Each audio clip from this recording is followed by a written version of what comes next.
The vast galactic council chamber hummed with a low, ambient thrum. Light panels glowed softly on the high, curved ceiling, illuminating rows upon rows of delegates from across the known stars. Beings of every imaginable shape and form occupied their designated pods. Chitinous insectoids clicked their mandibles.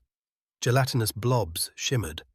Tall, feathered avianoids adjusted their ceremonial robes, and stoic, rock-like entities remained perfectly still. Today, they were all focused on the figure standing stiffly in the central speaking platform. Sergeant Cathar of the Grawn Freehold gripped the edges of the polished lectern. His 4 multi-jointed fingers, tipped with hard claws, dug slightly into the cool metal. His scaled grey-green hide seemed stretched tight over his lean frame, and his large dark eyes darted nervously around the immense room. His breathing was shallow, causing the gill-like slits on his neck to flutter rapidly. He looked, by any species standard, deeply troubled. Silence fell as the presiding arbitrator, a being of pure energy contained within a crystalline structure, pulsed gently, signaling Cathar to begin. "Honorable delegates of the Galactic Council," Cathar started, his voice rasping slightly, roughened by stress. He cleared his throat membranes. "I come before you today not as a decorated soldier of the Grawn Freehold, but as a witness to something deeply unsettling." He paused, gathering himself.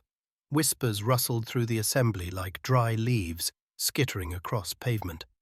The Grawn were known for their disciplined military and their stoic nature.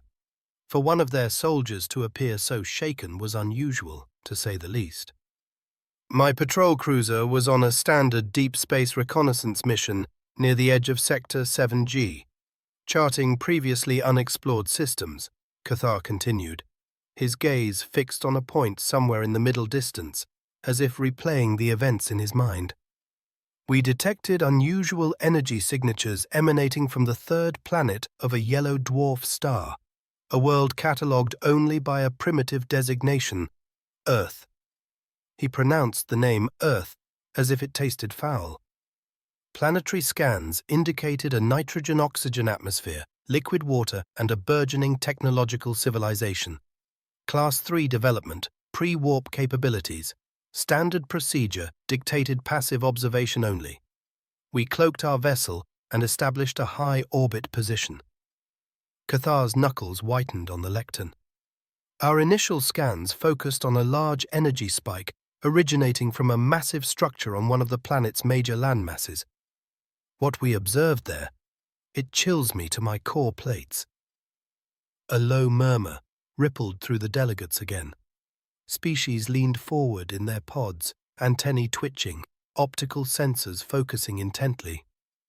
"We witnessed," Cathar said, his voice dropping to a tense whisper, "what can only be described as a pre-battle ritual, a display of such coordinated fury, such tribalistic aggression, such terrifying power, that I felt it necessary to break protocol and report directly to this council." He took another shaky breath. "This species, the dominant life form, they call themselves humans, and based on what I saw, their capacity for ritualized violence is unlike anything documented in the known galaxy. I believe they represent a potential threat, and I formally request this council consider sanctions, perhaps even quarantine, before they develop the means to spread their war madness beyond their own world." The chamber was utterly silent now, the weight of Cathar's accusation hanging heavy in the air. Every eye, sensor, and receptor was fixed on the trembling Grawn soldier who had just described humanity's first unwitting introduction to the galactic stage as a terrifying prelude to war. Cathar activated the holographic display above the lectern. A shimmering image resolved itself, an aerial view of a massive, open-topped oval structure. Tens of thousands of tiny figures filled concentric rings of seating within it. "Our long-range sensors focused on this Colosseum," Cathar explained, gesturing a clawed hand towards the image. Its scale alone suggested immense importance to these humans. but it was the sound. Even through layers of atmosphere and the vacuum of space, our sensitive audio receptors picked up the roar. A wave of synchronized vocalizations, deep and guttural, echoing from within. Tens of thousands of voices, chanting in unison. War cries, rising and falling like a terrifying tide. The image zoomed in, focusing on one section of the densely packed seats. Tiny humanoid figures were visible, many waving colorful banners or flags. They wore garments dyed in strikingly similar vibrant hues, blocks of stark red, deep blue, garish yellow. "Observe the tribal markings," Cathar said, his voice tight. The population was segregated into distinct factions, each identified by their colors. They bellowed ritualistic chants, seemingly directed at opposing factions across the vast arena. The air crackled with barely contained hostility. He shifted the holographic view down to the flat, green expanse at the Colosseum's center, marked with strange white lines. Then, the participants emerged, warriors, clad in thick, segmented armor covering their torsos and limbs. Their heads were encased in bulbous helmets with shielded faceplates, hiding their expressions, but emphasizing their aggressive postures. The image showed two groups of these figures jogging onto the field from opposite ends. They wore different colored armor, matching the dominant colors seen in the crowd factions. They marched onto the designated combat ground, Cathar narrated, performing intimidating displays, slamming their armored bodies together, striking aggressive poses, emitting sharp barks that elicited roars from their respective tribes in the stands. It was a clear prelude to violence. The display then showed the ritual commencing. One figure hurled an oblong brown object towards another. Immediately, chaos erupted. Figures collided with incredible force, limbs flailing, bodies crashing onto the green surface. The objective seemed to be the possession and advancement of this symbolic effigy, Cathar said, pointing to the strangely shaped brown object being carried by one of the armored figures. The level of violence deployed to seize it or to stop its progress was shocking. Warriors launched themselves through the air, using their armored bodies as weapons. They struck each other with bone-jarring impacts, driving opponents into the ground with brutal force. The hologram showed a replay, slowed down, of one particularly hard collision. One figure was sent sprawling, lying still for a moment. "We witnessed numerous instances of individuals being struck down, rendered immobile," Cathar stated grimly.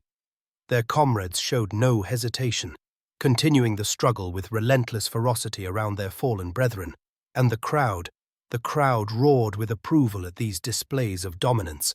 They surged and screamed, their frenzy fueled by the violence below. He highlighted another moment, figures running intricate patterns.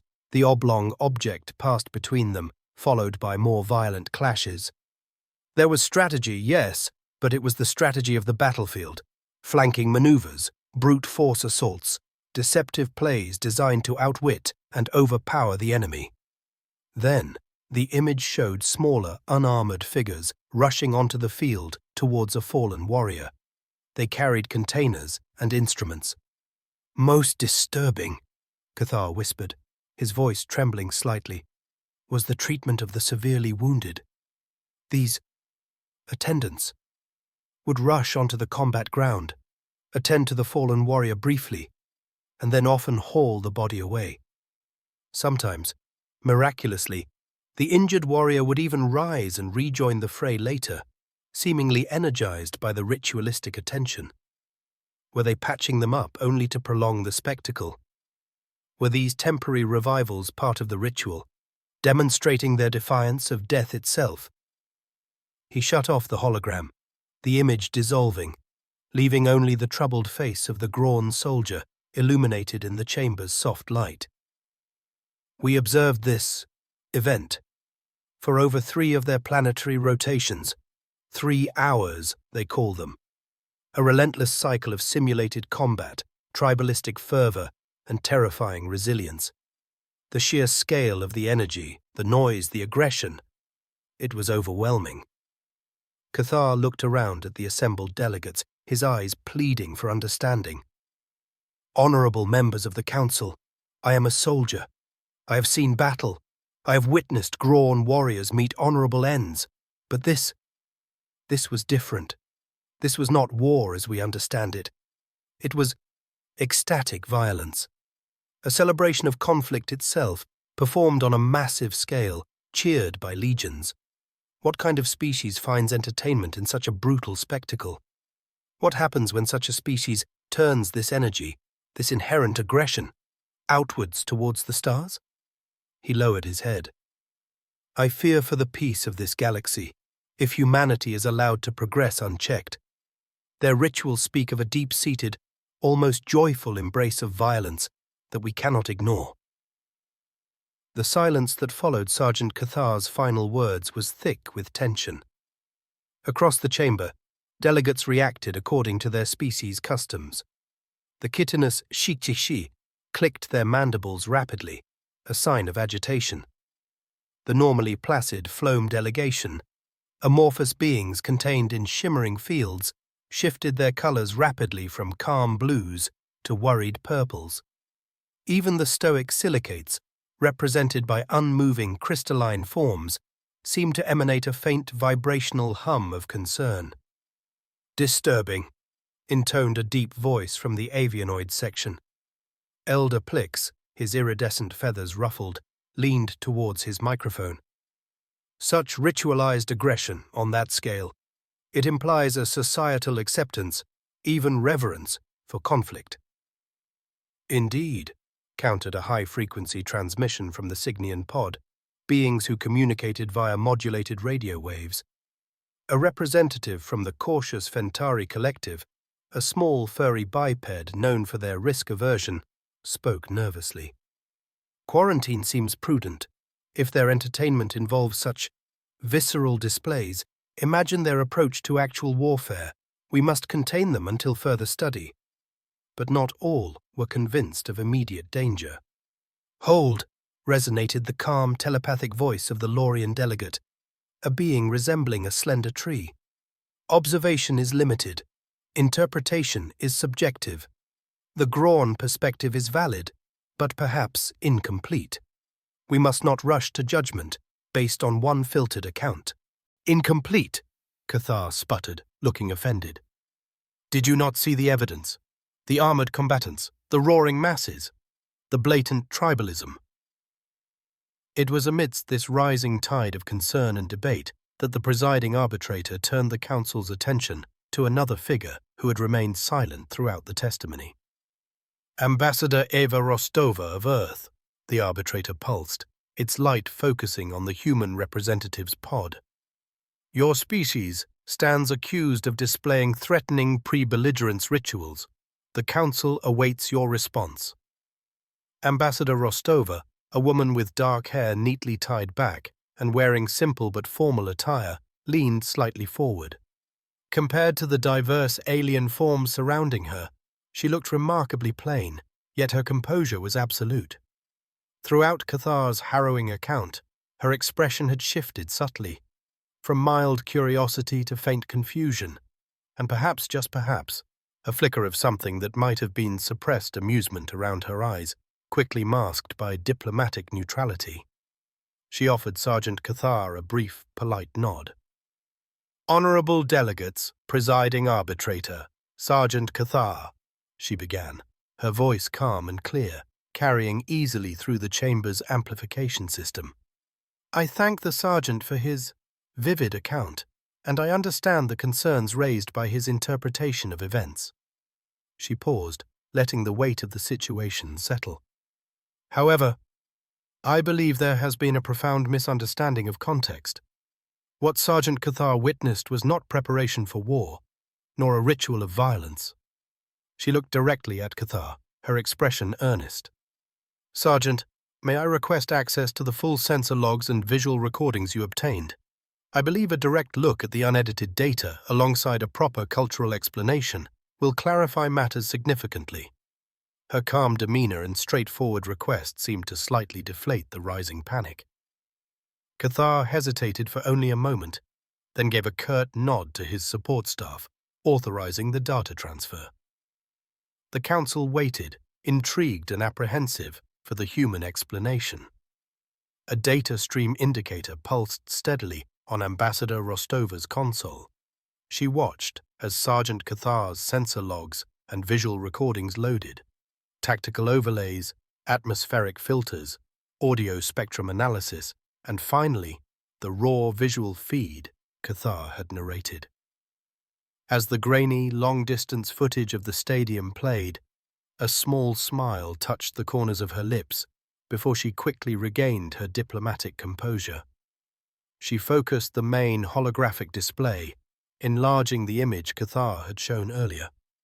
"Thank you, Sergeant," she said, her voice retaining its calm clarity. "Honorable delegates, what you are seeing here, what Sergeant Cathar bravely observed and understandably misinterpreted, is not a ritual of war. It is, in human culture, a form of entertainment. Specifically, this is a sporting event known as American football." A ripple of confused murmurs went through the chamber. The word entertainment seemed incongruous with the violent imagery Cathar had described. Rostova gestured to the massive structure. "This is not a coliseum for blood sacrifice, but a stadium. It is built to allow large numbers of people, whom we call fans, to gather and watch the event." She then addressed the sound. "Those war cries are indeed loud, coordinated chants, but they are expressions of support for one of the two competing groups, which we call teams. It's called cheering. It's a way for the fans to feel involved and encourage their chosen team." She highlighted the sections of the crowd with their distinct colors. The tribal markings, Sergeant Cathar noted, are simply team colors. Fans wear jerseys, hats, and even paint their faces with the colors of the team they support. It signifies allegiance to a team, not a declaration of war against other tribes. The opposing fans sit amongst each other, mostly peacefully, sharing a passion for the game.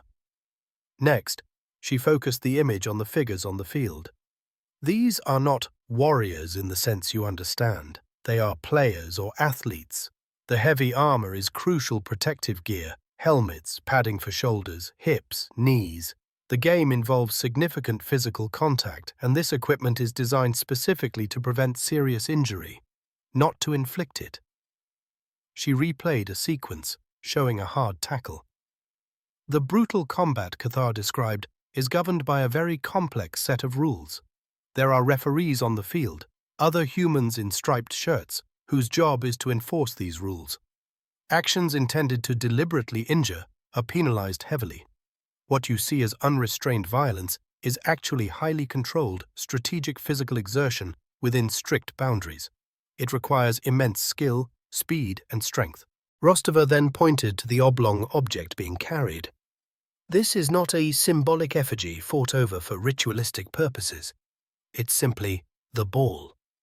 The entire objective of the game revolves around moving this ball down the playing field, across the opponent's goal line, according to the rules, to score points."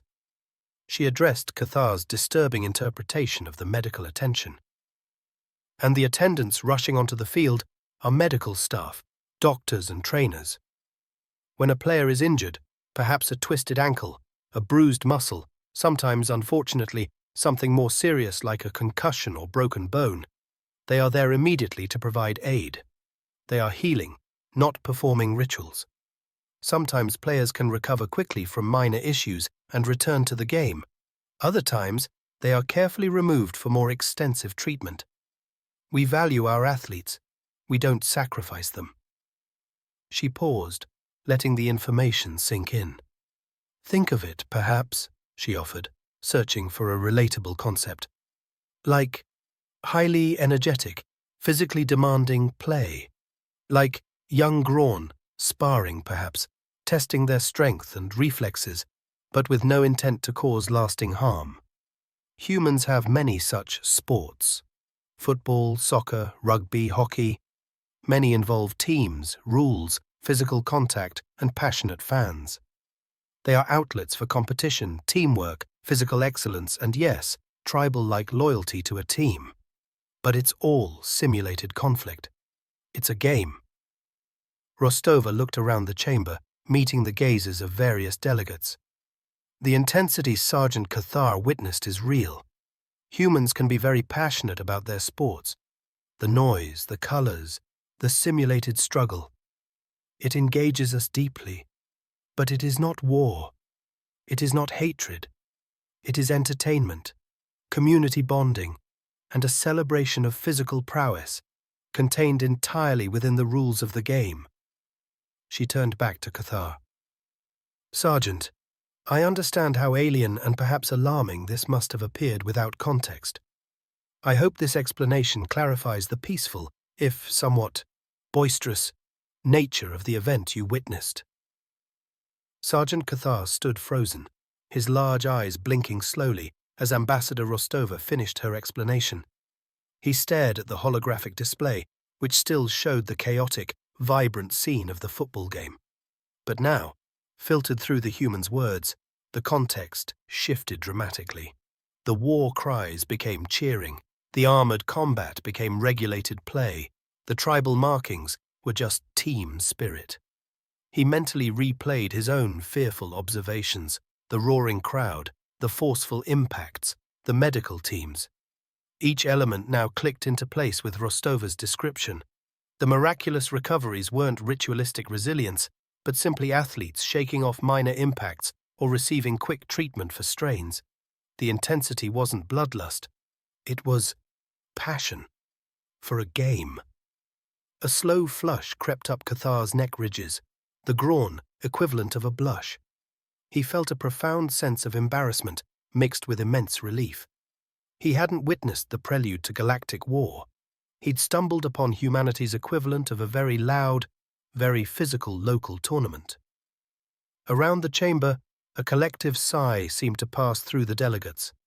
The Fentari representative slumped slightly in their pod, visibly relieved. Elder Plix smoothed his feathers, letting out a soft coo. Even the Cygnian radio transmissions shifted to a calmer frequency. The presiding arbitrator pulsed with a steady, calm light. Ambassador Rostova, the Council thanks you for your clarification. Sergeant Cathar, do you accept the Ambassador's explanation regarding the nature of the observed event? Cathar cleared his throat membranes, the raspiness gone, replaced by a slightly sheepish tone. Yes, honored arbitrator. I accept the explanation. It appears my initial assessment, based on Graun understanding of ritual and conflict, was inaccurate. He dipped his head towards Ambassador Rostova. My apologies, Ambassador, for the misunderstanding and the alarm my report clearly caused. No apology necessary, Sergeant, Rostova replied warmly. Cultural exchange often begins with misunderstandings. What matters is that we can clarify them peacefully. The arbitrator declared, the Graun Freehold's request for sanctions or quarantine against Earth is hereby withdrawn, based on this new understanding. Ambassador Rostova smiled. To further foster that understanding, Sergeant Cathar, and any other interested delegates, I would like to extend an official invitation. Perhaps you would join us as guests at a future sporting event, American football or perhaps soccer, which is globally popular, with proper context provided beforehand, of course. You might find it illuminating, maybe even enjoyable, once you understand the rules. Cathar hesitated for only a second.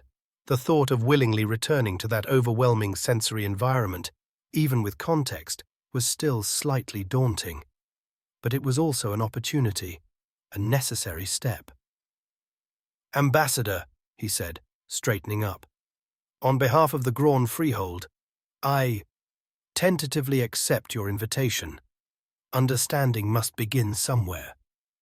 A low murmur of approval went through the council.